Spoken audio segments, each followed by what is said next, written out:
Hello and welcome to Add It in Post. We've been gone for a while. We missed the entirety of January and the first week of February because we're idiots. Yeah. It's been a... That's pretty much just how we are. Yeah, sadly no Charlie today, but we got some news. I mean, we might have guest appearance from Lime later if he's in. Yeah, we don't know. I'm gonna... Do you want to message him or am I going to Discord him? You Discord him. Right.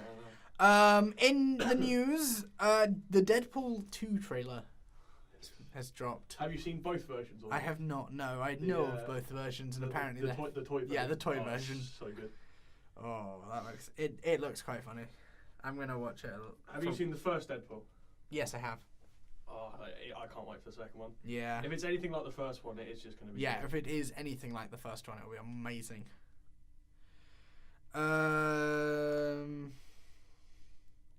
We should probably, when we start this, we should just do, coming up on the show today, we've got the Deadpool 2 trailer, we've got this, we've got that. Yeah, but we don't plan ahead. No, we don't, actually.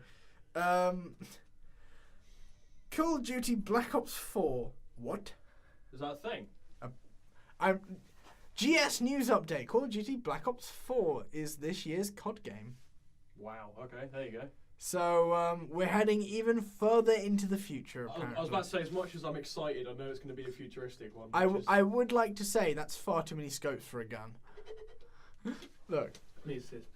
Why? It's got, basically, you can't see that well unless we have... It's double scope. We're basically an audio podcast now. We don't really have the video on anymore because we're too lazy. Yeah. Basically, it's a scope on the top and then a scope on the barrel. Yeah. And and then it's got a fucking bayonet on. It's got a fucking launch out hidden blade bayonet on the bottom. That's the thing with Call of Duty now. Is just everything just goes over the top. Everything has gone crazy. Actually, I've got news. Oh, do you? I have news on. Paul has news. Do you know Anthem? Yes. Coming out. Yes. Was originally supposed to be coming out this year. Yeah. If you don't know what Anthem is, it's basically... I call it a mix of Destiny and Mass Effect. Yeah, I think that is actually it's a mix between Destiny and Mass Effect plus jetpacks. Basically. And / flying. But it's now been pushed back to 2019. It's not coming out this year. Really? No. As much as I don't want to say that I'm looking forward to it, mostly because it's an EA game, and everyone knows what EA's done.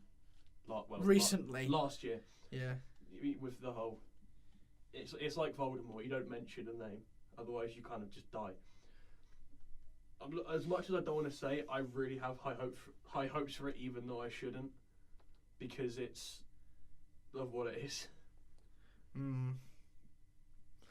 Yeah. I'm kind of I want to like Anthem. Because it looks so good. It does look good.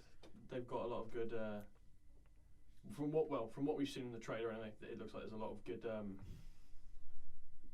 new kind of gameplay elements. Obviously, it's stuff that we've seen before. Because it's you've got the kind of public event. I can't wear these headphones anymore. Fair enough. We've got the kind of public event kind of thing from Destiny in there with the whole random giant fuck off monster encounters and just the kind of the general looting system. Yeah, which does look the same as. You find shit on the ground and pick it up.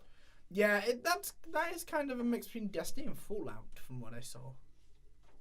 Well, obviously, because it's especially Fallout 4's. Fallout 4 definitely, but because of its BioWare, obviously that people are going to make the reference to it. It does look a lot like Mass Effect, the way they've styled the suits. The helmets look a lot like a lot of the N7 armor and Pathfinder armor, even though a lot of people don't like Mass Effect Andromeda. Yeah. I'm literally just typing in Anthem and just seeing what comes up. Anthem, the game. It does. I'll give them dues where it is, even if it is just the stuff that they've put together for the event. It does look good. It does look very nice. The game. Well, I say gameplay. It's probably not gameplay because most of the stuff they release is computer controlled stuff. But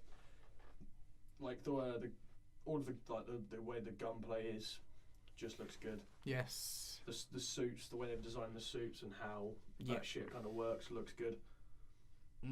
Yeah. But obviously it's EA. Yes, it is EA, so... You've got Be careful where you tread. Yeah. Well, we do have an episode of which is literally called EA accounts. Yeah, when we had Lime The EA account awards. ranting about Yeah. I'm not even sure that went up. I can't remember this. I can't remember. I think it went up in audio form, not in It might have. yeah, I don't know. Some of them there's like one or two that didn't actually make it to my PC. They're still here. Mostly because sometimes we have to kind of take a step back and think this isn't this isn't safe for anyone. Yeah. There's a few times where we've had to cut out entire sections because of a few film references that couldn't have stayed in. Yes. I think you have fond memories of that one. I do actually. It was quite funny. We have Sea of Thieves and Monster Hunter Worlds coming out very I can't wait for Sea of Thieves. Sea of Thieves. I haven't got to play it yet, but I know you have, so explain. That is some high quality shit you got going on there. It's a beautiful game, but I can definitely see flaws that, at least in the beta, I can see flaws if it stays like it is, because eventually it will just come into a grinding fest. Oh, really? Yeah, it will become a grind fest very quickly. If there's like no kind of, let's say, story, I don't want to say story, but I'm gonna say story for the moment, then it could turn very grindy very quickly. Because literally it's just you grab a mission from a thing, you go find the thing, go follow a map, to go find an island. And when did you find the island? You go look for where the X is on the map. Or you play a word riddle. So it's first find this, then find this, then walk this far away from this, and then go here. So while the puzzles are are very interesting, they could be quite easy to work out eventually after you know the map a bit. I think I'm probably something guessing. I think will definitely spice it up is Kraken's Fall. Kraken's Fall is an island in the game. It's on the west side of the map, and allegedly there is a Kraken which will turn up there. So I'm expecting kind of raid boss Kraken kind of thing going on. That'd be quite interesting. Yeah, so you'll see like a fleet of ships. I reckon also what could if they do it where it just turns, it will be kind of the grind, but I think it'll be a fun probably grind. they'll probably have some kind of story in, but not like a full-on story. Yeah, it'll be kind of like something that you just do on the side. It'll be a lot of side stories. Pretty much. Yeah, that's kind of where I think that would be a good idea to have, because it's kind of like Elite Dangerous then. Pretty much. Speaking of Elite Dangerous, Dangerous Horizons 3.0. Beyond. Yeah. It's not called Horizons anymore, it's called Beyond. Oh, God. It's 3. The beta has been out since the 25th. It looks so good. Have you downloaded it yet? I kind of want to play the beta, yeah. Should we play today? Maybe. Okay, so I do need next week's podcast will report you on Beyond. Not next week, 'cause I'm in New York next week. Never mind, I forgot about that. Lucky cunt. Week after, he comes back off me and Charlie and our friend James are all going to New York. So Charlie, who's on here, who's sadly not here today because he's probably doing work.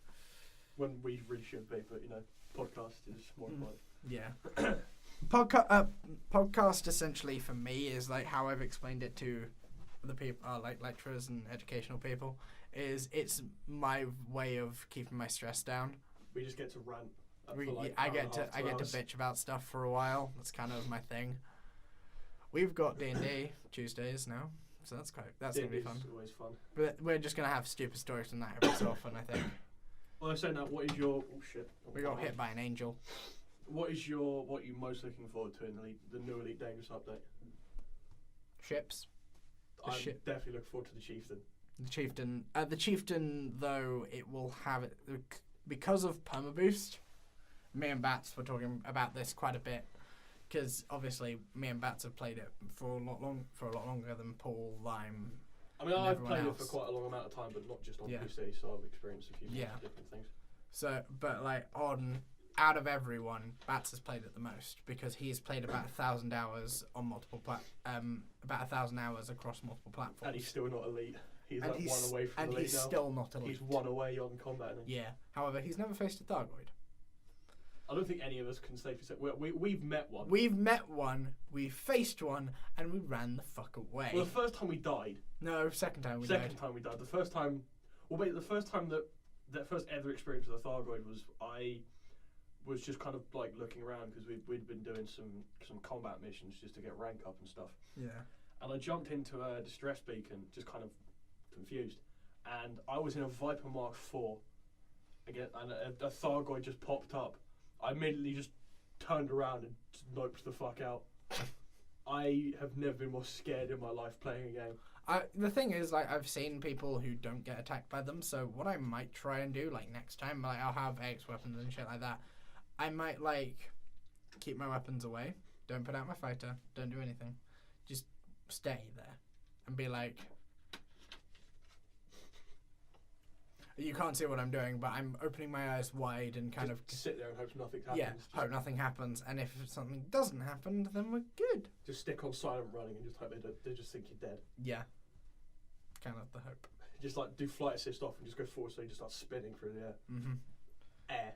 Air. The space. Even though it's space, Yeah, there is no air in space. there is no space. There is no space in air. Yep. You heard it first.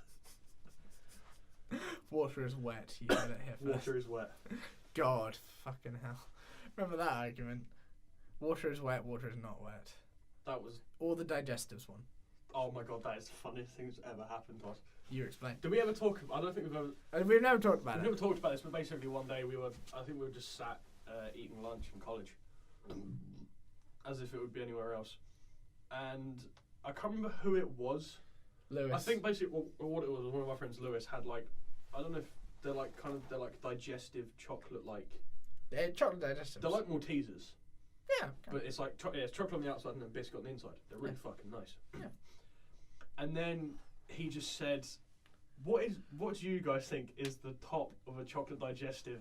And it then stemmed out into like a 3-month discussion of what is the top and what is the bottom, and We got the principal involved. we in got that. the principal of BCOT in on, and he agrees with the like-minded people that the chocolate is the bottom and the biscuit is the top. No, actually, if okay, He- I'm gonna. I just to clarify, I'm gonna say the reason why he said that he agreed with that is because the logo is on the biscuit. no, because is because on the website Lewis showed him the website and showed him the official thing, and he said, "Well, I guess that's true then." Originally, when he came over, he said the biscuit was the bottom.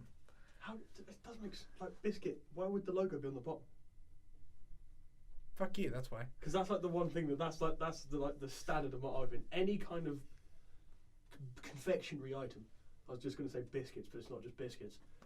The logo is always on the top of like anything, and that was like the one argument that I made. That just like that was my one thing that I would use.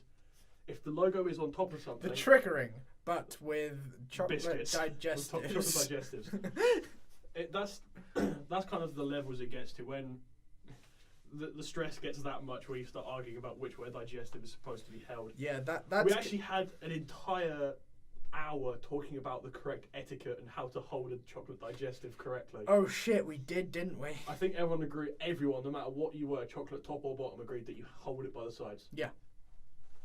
Or for some reason, like you do the kind of claw thing. I don't know. The claw. Like basically your forefinger, middle finger, and your thumb, and you hold it like a clamp. Which Yes. didn't make any. You hold it by the side because that's the best way because you get more just area. Mm. Then you can do the biscuit hole. Wait.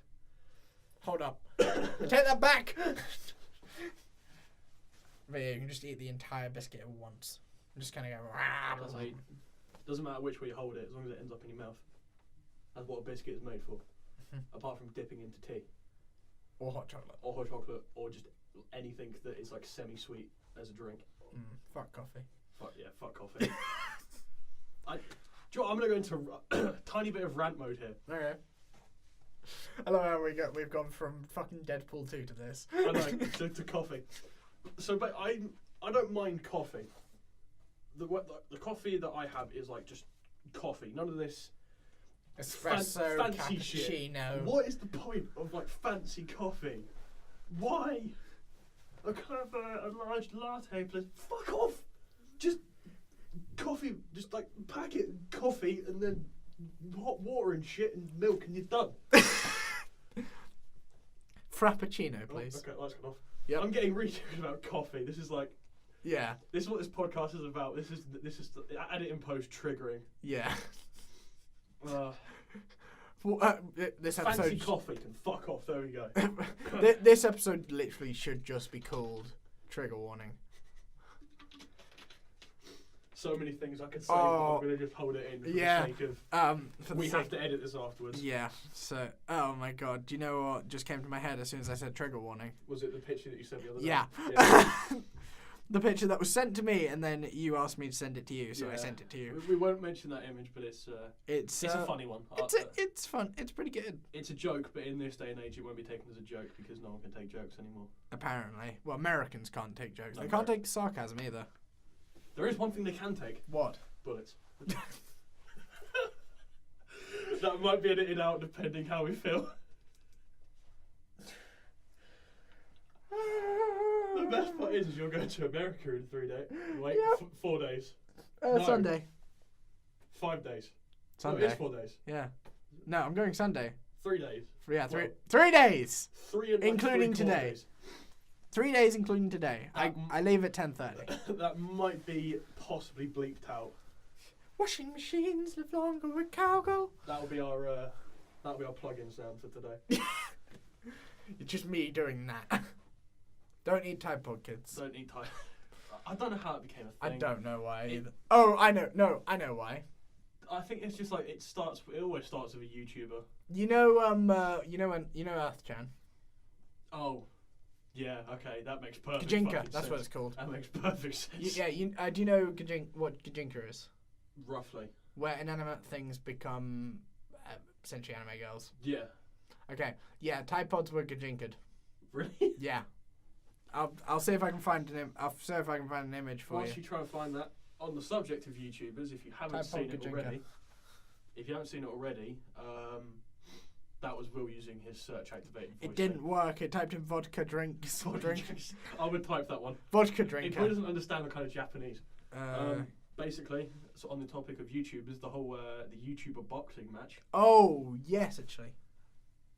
Yes. Holy shit, was that interesting? I won't go into too much detail, but the first 2 fights were kind of okay, and then it came to the main fight, which was, if you don't know, which was Joe Weller versus KSI. Oh my god, was that such a biased fight in terms of skill level? No. In terms of who people wanted to win. Yeah, because they wanted. Because everyone wanted Weller to win. Yeah. Because you could hear it in the different reactions in the crowd. Even the commentators, if you're listening carefully, there's a lot of bias towards Joe Weller. Oh, okay. That's Tide Pod Chan. I now want to kill myself. That's why everybody was That's why like everyone was eating Tide Pods. that's why everybody. That makes sense. Because they wanted to eat a lolly. Bloody weebs. Bloody weebs. But yeah, KSI won because he's just a better skilled fighter than Joe was. Yeah. But have you seen the how he challenged? Logan Paul. He challenged. He literally challenged to every YouTuber. Come at me, basically, bro. he said he kind of directed the first comment. He went Logan or Jake Paul. Yeah, he started up as a joke, and then I won't go into too much detail because it'll take much. Yeah, because how he started it. Did you watch it? What, the fight? Yeah. Yeah. Okay, I watched the end of. I haven't seen the fight. The fight is I want good, to see the fight. He basically challenged. First off, challenged Logan Paul and Jake Paul, and then kind of challenged the Paul family as a joke. But then they both released videos about how KSI wants to fight them, and then just go and watch that video, and then KSI basically did a reaction to it, and was having none of their shit. It's the funniest thing I've ever seen, because they were trying to like joke about it, how they said taking on any one of the Paul family, so they like put up their dad and shit. Yeah. And then KSI kind of went fucking flat out straight and was like, his end line was like, I want a yes or no. Do you want to fight me or are you a pussy? And then I just ended the video there, and it was one of the best kind of challenges to a fight I've ever seen in quite a long time. Oh god. So, I'm gonna see if I can find this. Who knows? Coming up, we might have a Jake Paul versus KSI fight, which will be fun to see, because it's literally just going to be KSI battering a twat around the ring for 6 rounds, which would just be funny. Do you know what the funniest thing is? Go for it. Okay, so we have responding to Jake Paul and Logan Paul by KSI. It came up 16 hours ago, and it has 5.9 million views. 9 hours ago, drama alert. Good old fucking Kingstar. That was fast. That was very quick how they managed to. Do you know that he was actually at the event? Who, Keemstar? Yeah, was actually at the boxing match. Yeah. Pretty much every YouTuber was at that boxing match. Like, I think literally the first fight. Phil DeFranco wasn't. I know that much. Well, yeah, America. Literally, like the first fight, as far as I know, because I didn't really look into it too much, was a guy who does a fucking exploring YouTube channel. It was quite an entertaining show. Not gonna lie. It was good, and then it got to the proper fight where. Yeah. Like they had the build-up fights, the warm-ups. And then it got to the main fight, and you basically just got to watch KSI destroy him. Destroy Joe Weller, because KSI was fucking amazing. Like the thing is like I really only saw the highlights. I haven't seen the entire thing. I do mean to. I might watch it on the plane actually. Might watch that fight. Be quite entertaining. But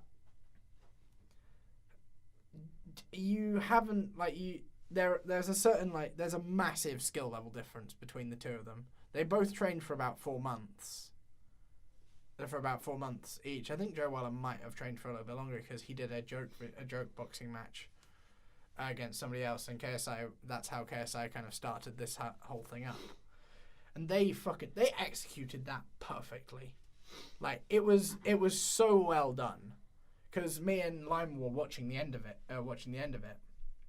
Where KSI did the whole kind of, to any YouTuber who wants this belt, come at me. Then he said, then he directed it at Jake Paul and Logan Paul, and then obviously how we started talking about this. But in the highlights, it was KSI essentially just beating Joe Weller. It was amazing. There were Joe Weller looked like he just couldn't hit back. He just if you go and watch KSI's video on the fight, he basically analyzes the entire thing and explains what Joe did wrong. And it's just go watch it, because he explains it better than I could. It was very interesting, that fight though. Not gonna lie. It was a good fight. It was kind of. I still feel that we've gone from Deadpool, Elite Dangerous, Coffee, Biscuits, fighting. Yeah. But yeah, just go watch the fight. It's something good. It is a pretty good fight. Yeah. Should we talk about Ruby? Go for it. Spoiler alert! This is going to be a spoiler. This is going to be a massive spoiler. So the last couple episodes of Ruby probably. Well, the ending of the ending of Ruby. The ending of Volume 5. The ending of Volume 5. Yes. Volume 6 will be coming soon. But yeah, it'll be coming out this year. Well, this year. Which is crazy. They've fucking moved their production schedule. I mean, they've already got all the writing planned up to volumes 14. So. No, they've got from what we heard. From what Monty has, from what Monty did, it was up to 9. They've gone up to about 12 to 13 now. Perfect. So all they need to do is actually make the shit. But yeah, fucking hell! What a conclusion episode. So what do we want to start with? Raven or Blake? So many just perfect bait and switches. Yeah. Which is kind of, I mean, first off, the way they ended, I think episode 10 or 11 with Weiss just getting a fucking Stabbed. spear through the lower side of the gut. Yeah, and then we find out John's semblance. John's semblance is not healing; it's basically aura, sharing. Yeah, sharing aura with people. So they can heal themselves. He's the support medic. He is now the healer of the group. Yeah, he does kind of go fucking beast mode at points, which kind of is awesome. Yeah. And then they did the whole bait and switch where Ruby goes slight silver eyes before just getting smashed over the back of the head. Yeah. That was just like silver eyes. And then silver eyes done for. And then there was because Emerald is kind of wanting to be lesbo with Cinder. Pretty much, and now you know she's dead. Yeah. Spoiler alert. Spoiler. I did shout spoiler alert at the beginning, so if you yell at us, then sorry. And then, then the whole Raven. And then, we'll go for Raven first. We'll go for Raven first, because Raven happened before Blake. Yeah, so going down into the vault, and then the fight between the fight between Vanal and Cinder, which obviously didn't end well for Vanal. Yeah. Spoiler.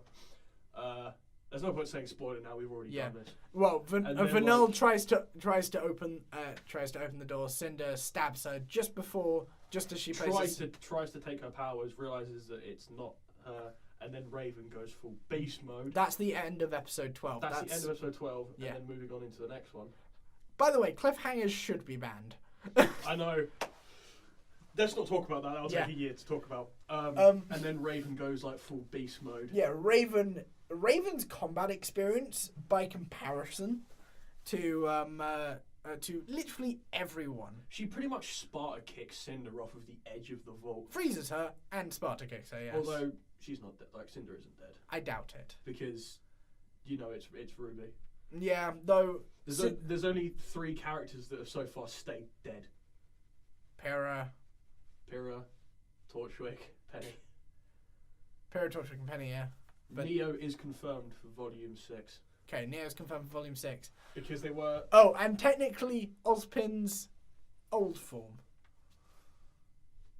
Good point. 4. Yeah. 3.5. 3.5. It's literally just a body. Yeah. It's just the body that died. It's not really the soul that died. Pretty much. And then we get to see Blake basically just bitch slap Adam, which was my favourite part when they were fighting. Yeah. And he was just getting his shit pushed in. Yeah. And then Adam ran away or tried to run away? He ran away. Yeah, Adam ran away. And then met up with Emerald, Mercury and Hazel after they after Emerald done her kind of big illusion thing when she found out Cinder died, and then the whole Salem thing where it was fucking terrifying. That was crazy. It was so creepy. Yeah. I actually shook a slight bit when I saw it. I the hair stuck up and it kind of, you see the face open and shit. Oh my god. That's from the intro, where the big thing happened with. Yeah, it's from the intro, but you don't see the actual. All you see is the illusion, not what happens after that. And oh my god, is it terrifying! Then we also get to see Ozpin actually use a bit of his fighting ability, which was fucking awesome. Mm-hmm. And Oscar go a bit beast mode when he sees Ruby on the floor, which kind of made me laugh. Yeah. Because he just goes full on fucking the Professor Lionheart. Yeah. He goes full on OP mode, which is just awesome. Yeah, Ozpin is actually quite a good fighter. No, Oscar's quite a good fighter. Ozpin obviously is the better fighter because you've got that much more experience behind him. But yeah, there's a webcomic I'm reading currently, which there's one character who is essentially the combat experience between him and everyone else is just massive. Apart from a few apart from 2 characters, there is a massive combat experience difference between this one person and everyone else. Because he's called Frankenstein, and he's called Frankenstein. Very apt. He will trigger you. He will piss you off so quickly, and then once the fighting starts, obviously because you're pissed off, you're not going to be able to use your power as good as possible. But essentially, he's the most powerful human on the planet. Then you have the nobles, which are kind of, I'm gonna air quotes vampires because they don't vampire. And then you have werewolves, which don't fully werewolf. They kind of just grow more hair. Pretty much. Body hair to the extreme. But yeah, just like one in an episode which in the chapter I'm currently reading, Frankenstein just walks in, destroys a bunch of modified humans because they've been modified. They've had technology which has modified their bodies to make them like the werewolves and the nobles. And Frankenstein just destroys all of them. And kind of, the king of the humans, aka the bad guy. The bad guy. The bad guy. The first, he's called the first elder of the Union, which is kind of the humans, which is like the humans' secret organization of like multi-powered people who kind of hangs over everyone else. Essentially the Illuminati. Pretty much. And he kind of, I'm gonna go kill the werewolves, and then Frankenstein just turns up just like, sup, bitch, and just destroys everybody. Damn. But yeah, back to Ruby. Also, I want to talk about, there's an amazing moment where a lot of people didn't pick it up, but I did, just because of, when you see what happens behind the scenes, you understand a lot more. Yeah. Obviously, because of going to RTX and seeing Yeah. kind of thinking behind everything. There is an amazing moment where, so Raven is already in the vault and she's still fighting Cinder at this point. Technically, she's not actually like punted her off the edge. Yeah. Where, so basically, Blake kind of runs in. There's kind of the look between Blake and Yang, and then there's like a smile and a grin, and there's a smile and then they go. And then Yang starts running towards the plate that goes down, and she like dodges past Emerald, runs past Mercury, and Mercury grabs the fake arm. Yeah. And there's like a split second where she just looks at him and her eyes turn red. Yeah. And then instinctively you think, well, she's gonna like punch him. Yeah. And she just keeps running and her eyes turn back to normal. Yeah. And the arm and it's like she just detaches her arm. But it shows character growth. Yeah. Because normally she would have just turned around and just instantly smashed him in the face, because that's what Yang does. But she just keeps running. And then obviously she goes down, sees that the door's open, and then there's a really like just touching moment where for I think the first time in ever you see Raven break character and she actually cries. Yeah. Which is just amazing. Yeah. Also, voice actor for Raven is probably one of the best in the show. Yeah. If not Salem, because Salem is the same person who does. I need to Google this because it's gonna piss me off. Because who is Raven's voice actor? I have a feeling.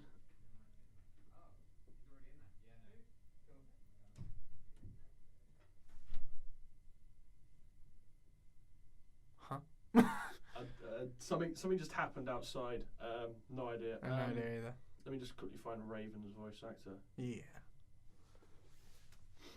But if you haven't watched Ruby because you're one of those people that think it's not a proper anime, fuck off and go watch it. Yeah. Like, even if it's not a proper anime, still watch it because it's good. It's good. Also, I want to talk about Overlord. 1 second. What? Raven's voice actor. Do you know who Matt Hullum is, right? He's like one of the basic creators of Rooster. It's his wife who does the voice acting. Oh. And then, fuck, what else was I looking up? Oh, I think that I don't know if that's a subtle nod to say that she's evil. Help me, by. That'd be fucking amazing. Yeah. His like, just please help. Yeah, that's his please help sign. But no, Salem is fucking bloody website.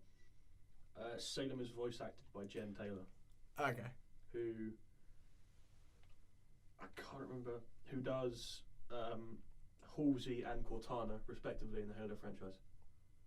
Okay. Which is why her voice is just perfect for Salem, because it's the flat delivery that is the best. Jen Taylor does Cortana. It's Jen Taylor. If you don't know who Jen Taylor is, educate yourself on the Halo games. Yeah. Or if you know of Cortana, then there you go. There you go. That's who she plays. Overlord, go. Overlord. Oh god, season 2 came out a couple of weeks back, and I'm like, essentially, Overlord is a anime which came out back in, I think it was 2015. I think so. It was a couple of years ago. If you can fact check that for me. And it's about an MMO. It's about an MMORPG called Yggdrasil. The main character is the top player in the game, and 2015, and is essentially founded with the help of 23 others, 24 including himself. Founded the top guild in the server, which is only like made of non-humans. He's essentially a skeleton. He's an OP skeleton.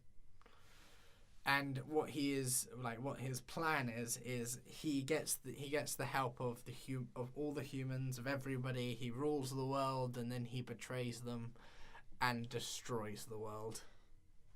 That's essentially his plan. And in season 2, we've started off by him attacking the lizard people. Not even joking, they're lizard people. The lizard men, and he's currently... What happened was they had a massive battle between just a lot of undead skeletons and essentially a lich king, versus these lizard people. The battle lost. Ainz, who is the main character, the skeleton guy, Ainzulgon of Nadrasil, kind of goes, "How did you lose?" And he said, "Because I underestimated." And Concretus, who's the 5th floor guardian, if I remember correctly, goes, "Because I underestimated them." And he went, "Okay." So essentially, what happened was they brought the rest of the army in. They brought the rest of their undead army in. Now, this army is a lot bigger. Silver and gold-plated people. So you have like the Royal Guard, which is gold-plated. The next people down who are silver-plated, and then all the other skeletons. Damn. And they kind of do a parade right outside of their village the next day after this battle. And essentially what happens, if you have a character called Gigantus, I think he's called Gigantus or something like that. He grabs this massive, probably about 20 meter by about 100 cubic meter piece of stone and fucking lobs it. By the way, I think he's called Gigantus. He's about 50 feet tall. Jeez. 50, 60 feet tall. He's normally kept asleep on the 9th floor of Nazareth.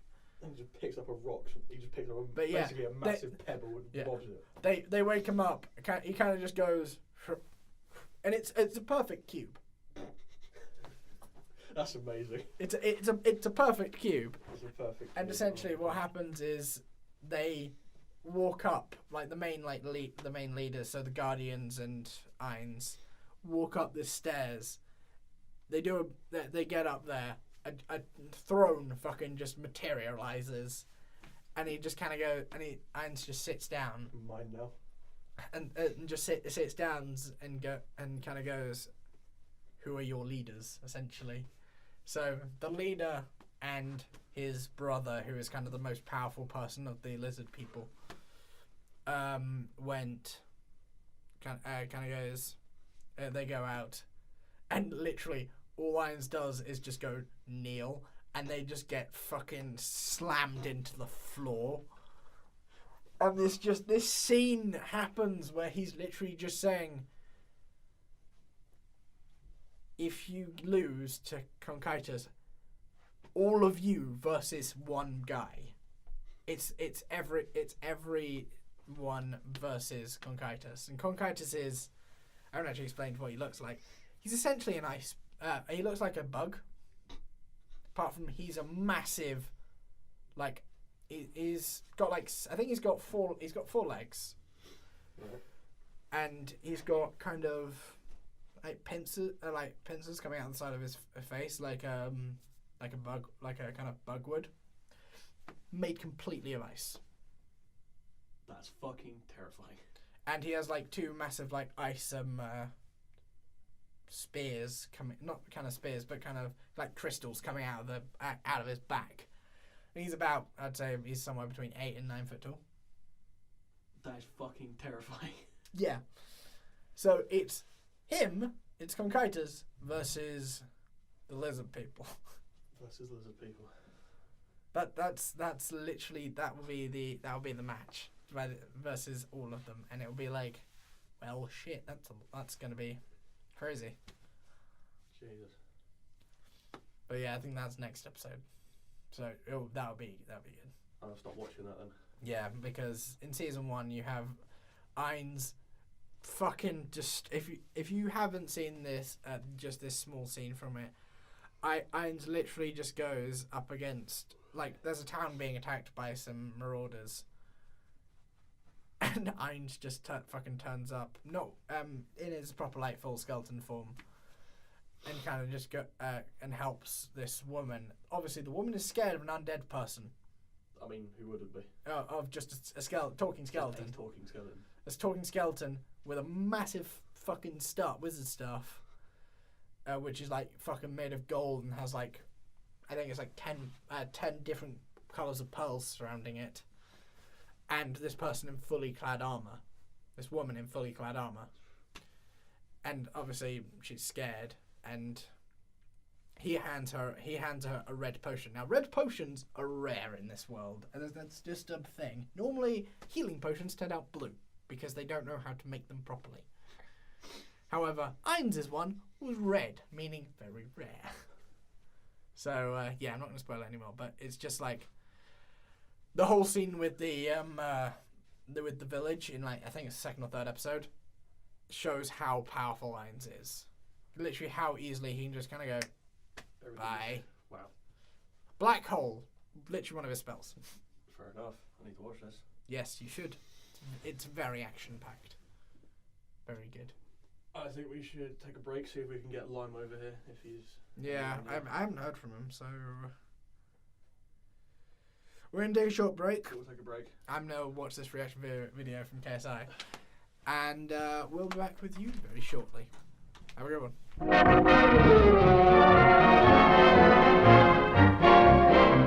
Hello and welcome back to YMCA. Yep. That's what we're going with that. We're going with that. Welcome back to Editing Podcast.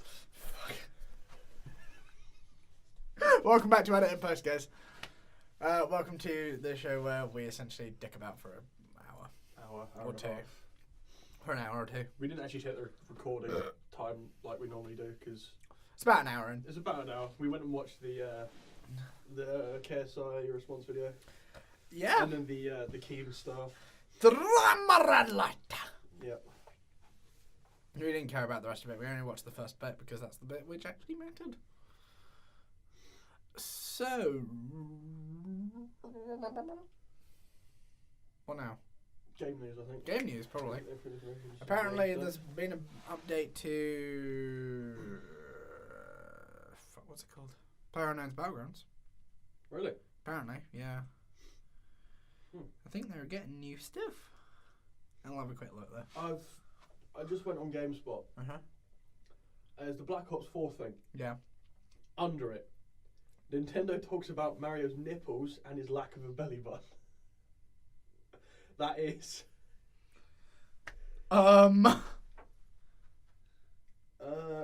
Okay, so Mario has nipples, but he doesn't have a belly button. Huh. So, what was Nintendo's thinking there? Japanese people?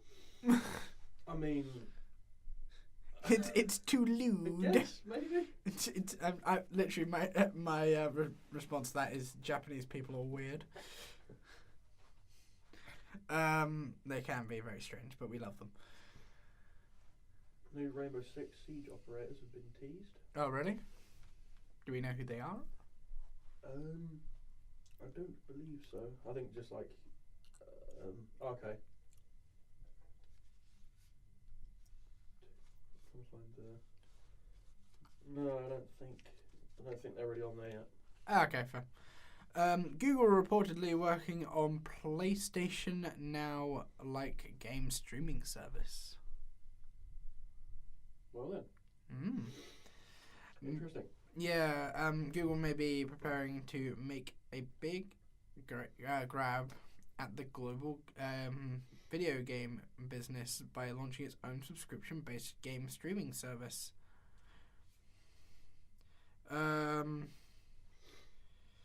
Citing sources with knowledge of the product, the service could be offered via Google's Chromecast and potentially even a Google-made console. That should be interesting to see.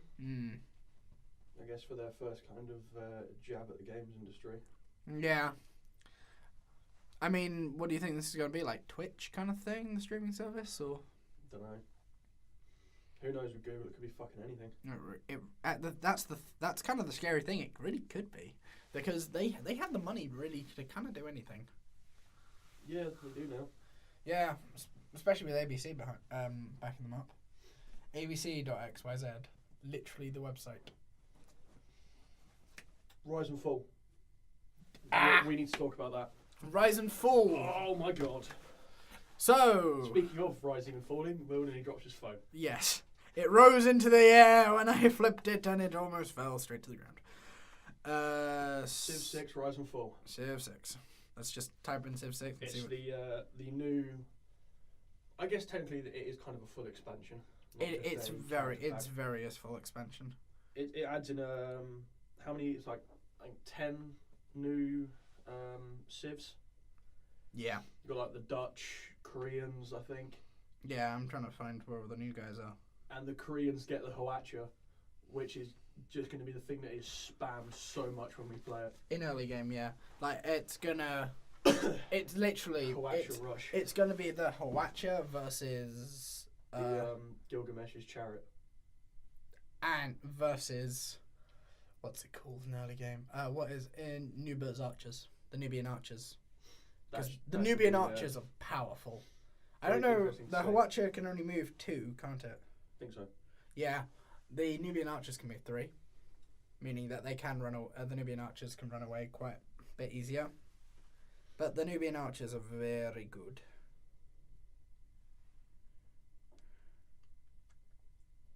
Also, the governors. That's I think governors are basically like they lead your cities. Yeah. You can place a governor in there that do like different kind of stuff. Yeah, I was just quickly finding the review. I just got a phone call. I have no idea who it's from. That's why I declined it. Apparently, there is Dark Age. You can go into the Dark Ages. I could see intentionally triggering a Dark Age as a viable strategy. Ooh, that could be interesting. I'm trying to find who all the new guys are. Like, where it says like who the actual civs are. Well, no, one of them is the Dutch. Yeah. I might just quickly Google it. I believe there's the Scottish. Yeah, there are. Oh, it might just be the Celtic. They might just be called the Celtics, though. Oh no, it is just the Scottish. Yeah, because it's one of the Scottish kings.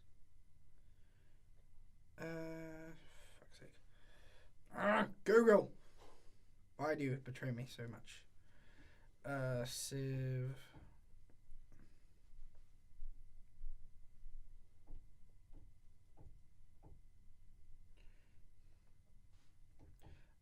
new civs. There you go. Right, so we have the Zulus.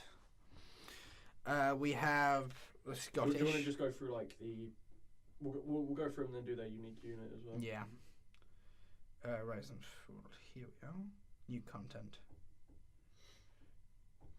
Cities. I'm literally just trying to find. Okay.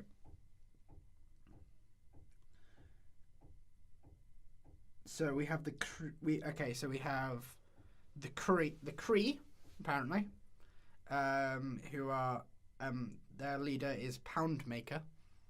What a fucking name! I know. I'm actually curious to see what the fuck he looks like. Okay, they don't actually. And the unique unit, Jesus fucking Christ, it's going to be fun to pronounce.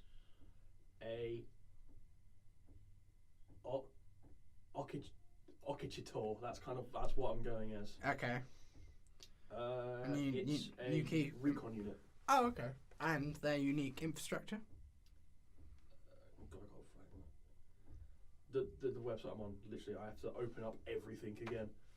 Really?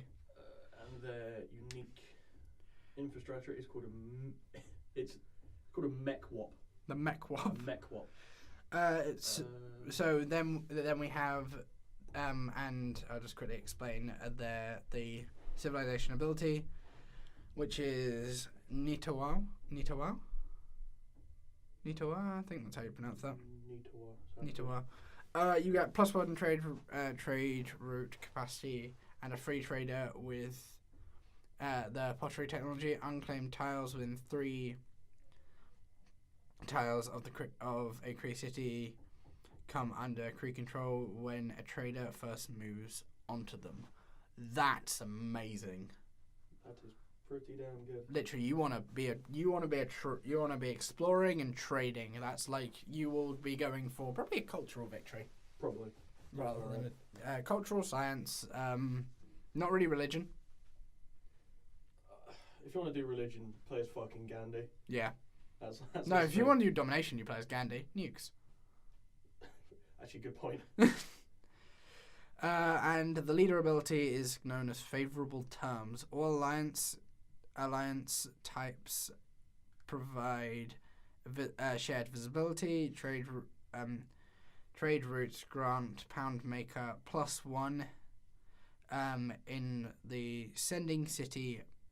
+1 food in the sending city per camp or pasture in the receiving city. Trade routes grant pound maker +1 gold in the receiving city with a camp or pasture. Right, next we have the Dutch, who is led by Queen Wilhelmina. Do you want to say their unique unit and stuff? Go for their unique stuff. I'm getting all so their unique civilization ability is Grotto Riverrun. Major adjacency bonus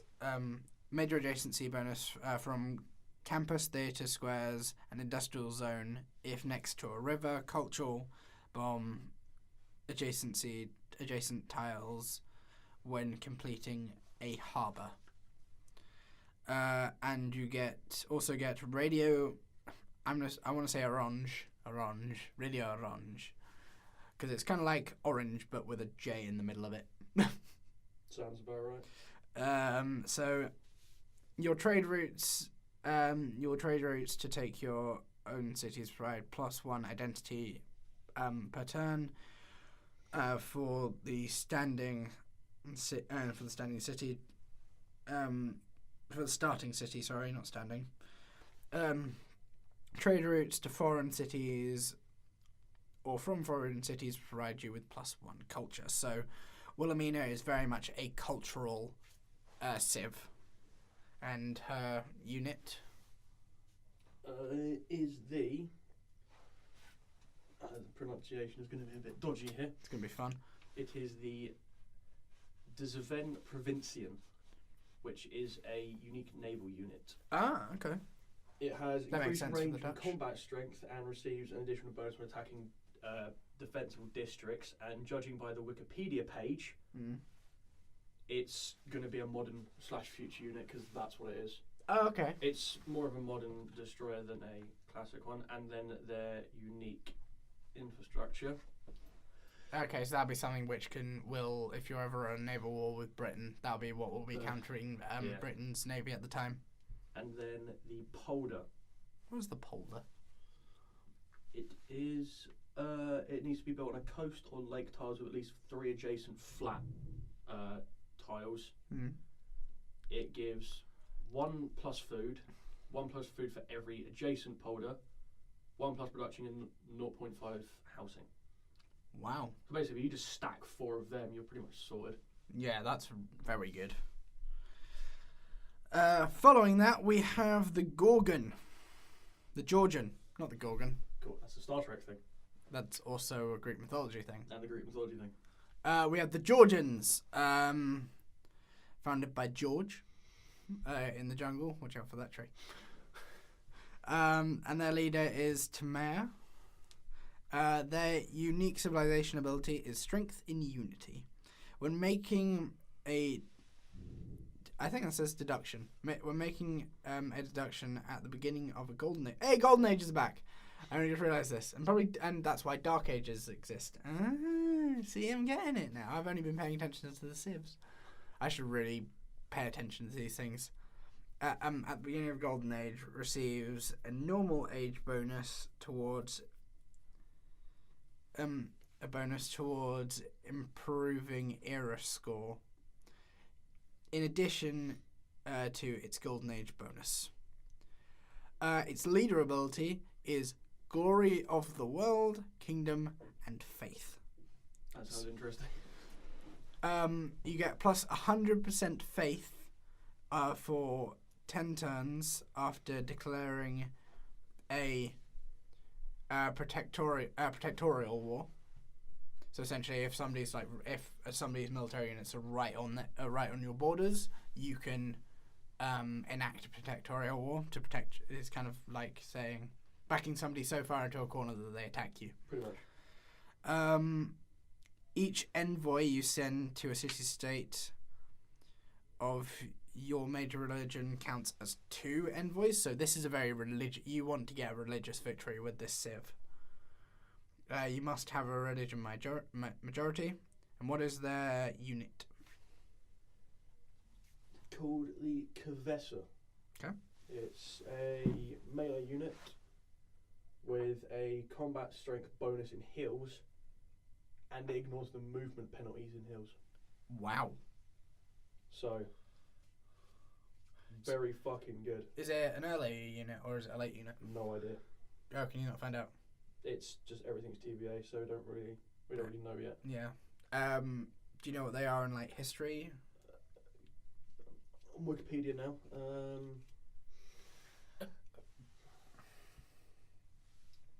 It says historical region, so. Oh, okay. So we're not going to find out much. Not really. And their unique infrastructure is. I'm just going to guess that says it's like Sheki, because it's this thing. Yeah, it's it's spelled TSIKHE. Well, I would tell you what it's done, but my phone has decided to freeze on me, so. God damn it! Do you want me to find out for you? So they have a lower production cost, +3.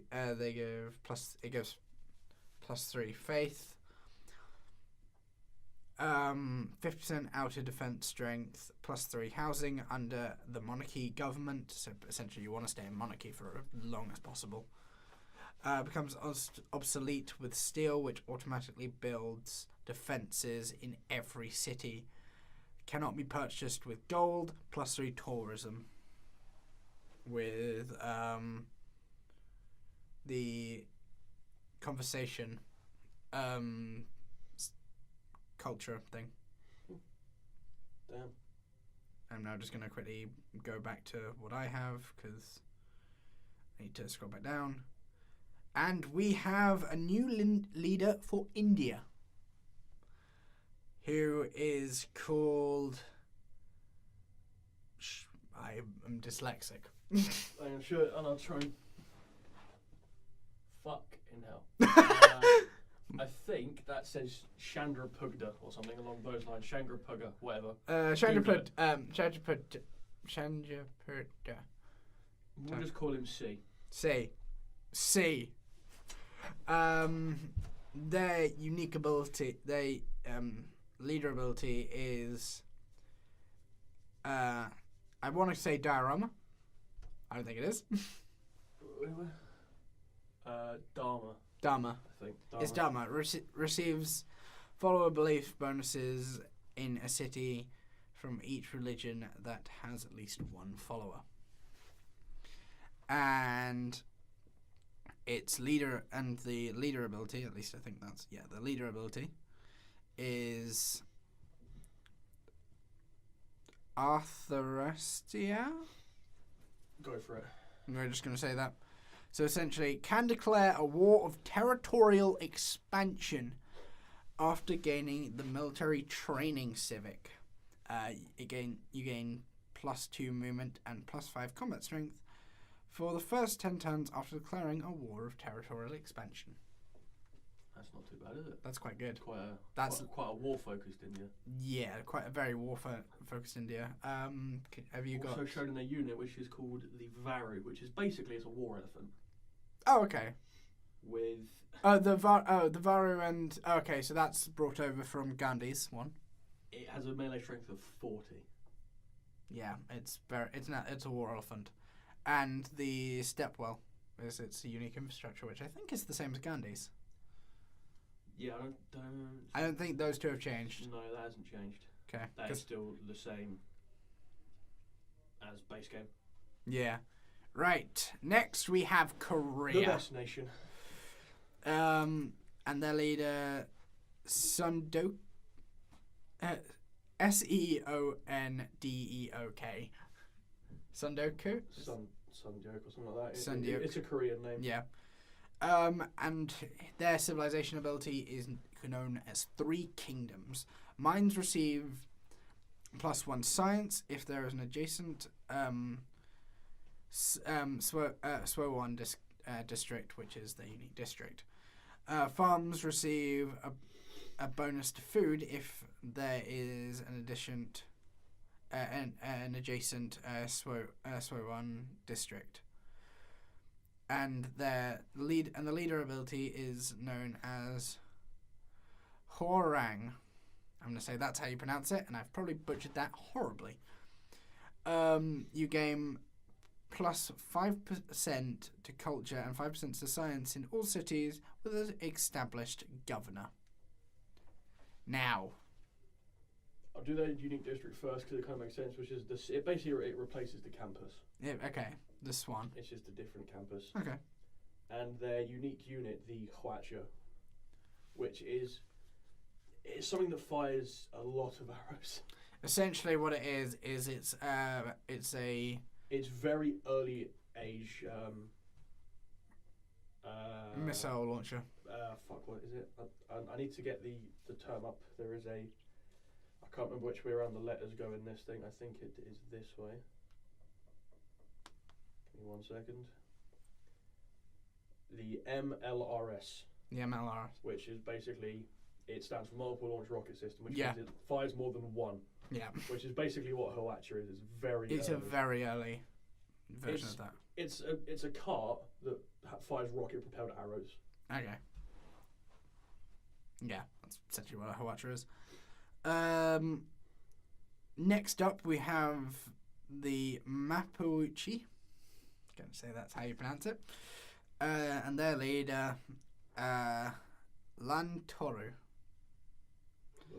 Their civ ability is Tokyo. I'm going to say that's how you pronounce it. I don't think it is, but we're going to go with it.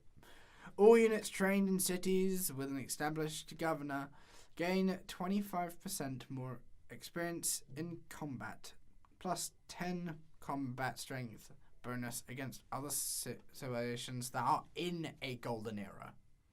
Yeah. So you want to hit somebody when they're in a golden era, essentially, with this civ. Pretty much. This is a very military-focused civ, by the looks of it. Next, we have the leader ability, which is Swift Hawk. If the Mapuche unit, if a Mapuche unit defeats an enemy unit within the borders of the enemy city, that city loses 5%. Loses 5 loyalty.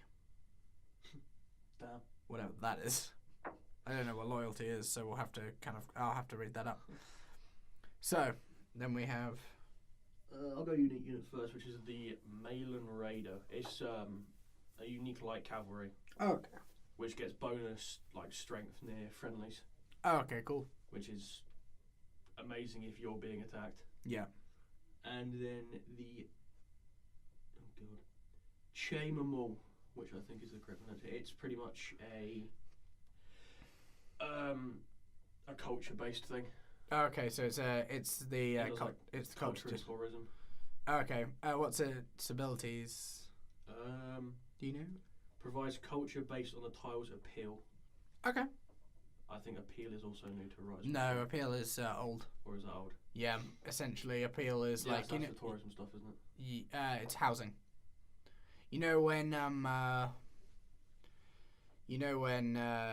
you place down I think it's a neighbouring district. Basically, when you place this down, it improves the rewards that you get from placing something down on that. That's what that structure does. Okay, cool. Okay, next we have the Mongolians and Genghis Khan. Mongolians. So, oh fuck me, how do you spell that? How do you say that? It's O umlaut, R-T-O umlaut, O umlaut. What? I'm just gonna guess or2. It's probably not. It's probably not. It's just because of the umlauts. I'm just gonna go. If it without the umlauts, it'd be or2. Just go with or2. Starting a trade route immediately creates a trading post in the destination city. Receive an extra level of diplomatic visibility for possessing a trading post in a city of a civilization. All Mongolian units gain plus 3 combat strength for each level of diplomatic visibility of their opponent. Diplomatic visibility wasn't really a thing which you really paid attention to much when doing espionage. Not really. In the vanilla Civ 6, but it's gonna be. The leader ability is known as Mongolian Horde. No, Mongol Horde. All cavalry units gain plus 3 combat strength and a chance to capture defeated enemy units, cavalry class units. So basically, Mongol is very, very cavalry heavy. Yeah, and they can take over cavalry class units. I believe helicopters are under that. Yeah, they are. Judging by both of their unique things, the Ordu, which replaces the stable. Yep. 25 plus combat experience for all line heavy cavalry that are trained where that is. Yep. And then extra movement bonuses. And then their unit, which is called the Keshig, doesn't really have what it is. Okay. But it has just like high base movement, and if it's in a formation, it shares its movement with all the units in the formation. Damn. I'm going to go on Wikipedia, see if I can find out like what this is in history. It was the Mongol Imperial Guard. Oh wow. For Mongol royalty. It was the Imperial Guard. Okay. So, yeah. We're getting the Imperial fucking Guard. Pretty much. Damn. So next up we have the Scottish. The Civ that I'll be playing the most. Which isn't Australia. Which will replace my Australians. Yep. We have Robert the Bruce, the Scottish leader. The Scottish. Yep. So we have Scottish Enlightenment as their. I said Scottish Enlightenment, kind of very Scottishly. I think people want this room. Surprising. Yeah. Anyway, we'll have to finish up soon. Scottish Enlightenment. Happy cities receive an additional 5% to science and production. Happy cities generate +1 great scientist per campus, 1 point to great engineering per industrial zone, and ecstatic cities double all these amounts.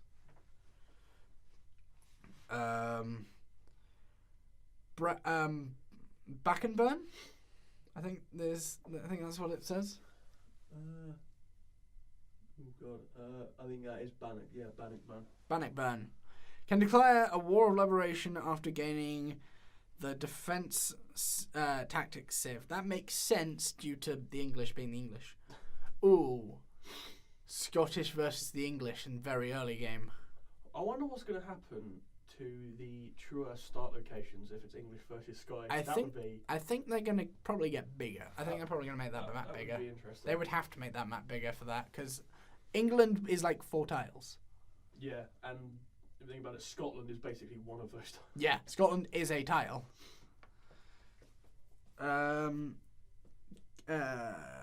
Instead of the diplomatic service civ, 100% production, 100% production, and +2 movement for the first 10 turns after declaring a war of liberation. So, let's go. And possibly my two favourite unique units.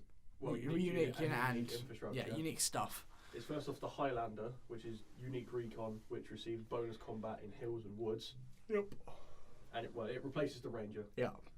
And then the golf course, which is just fucking amazing. The golf course. Don't know like any of the effects yet. Yeah. But we don't care. It's a golf course. It's a golf course. Yeah, and finally, the Zulu. And we have Shakta Zulu. Zulu. If anybody remembers Epic Rap Battles of History, you know Shakta Zulu. Versus Julius Caesar. Yep. So, their unique civ ability is Izabongo? Sure, that sounds right. Roll with it. Yeah, you go fucking roll with it. Cities with a garrisoned unit get +3 loyalty per turn, or +5 if it is corped or an army. Conquering a city with a unit will upgrade it into corpse or army if the proper civics are unlocked. Wow, that's a very quick way of getting an army. That's very powerful. And Amabutho, I'm gonna say is the unique leader. May form corps and armies earlier and an additional +5 combat strength, base combat strength in both corps and armies. That sounded confusing to you. It sounded confusing in my head as well. The Impy. The Impy. The Impy. That is literally what they call it. IMPI. It's anti-cav replaces the pikeman. Nothing else about it apart from the fact that it gets increased flanking bonus, low production cost, low maintenance cost, and gains XP faster. Perfect. So, Impy spam is, I think, going to be the way forward for the... Oh, MP versus Mongolians. Oh, God, that'd be amazing. Mm. And they're on completely different sides of the world, but you know. It'll make it happen. Yeah. And then the Ikanda, which it replaces the encampment. You get 1 great general point per turn. Okay. +1 housing. Jesus Christ. It gets walls and a ranged strike. Okay. Spawns all land military units the city builds. There's a lot of fucking bonuses in this thing. Gives its parent city the ability to build land units with only 1 count of the relative strategic resource. Okay. So something needs 2. You only need Oh 1. yeah. So okay. So yeah. Essentially, if you don't have if you don't have a harbour, if you don't have a harbour, then you can't build, and you only have 1, you can't build battleships. Yeah. Or musketmen and stuff like that. Provides XP bonus to units built in it once it's been added to the district. Faster training, and allows corps and armies to be built outright. Okay. So that is just what, earlier than usual? Because you can sometimes. Okay. Jesus Christ, that's overpowered. That's very powerful. I call dibs on the Zulu. Okay, and something else I would like to just add. So we have 8 new world wonders, 7 new natural wonders.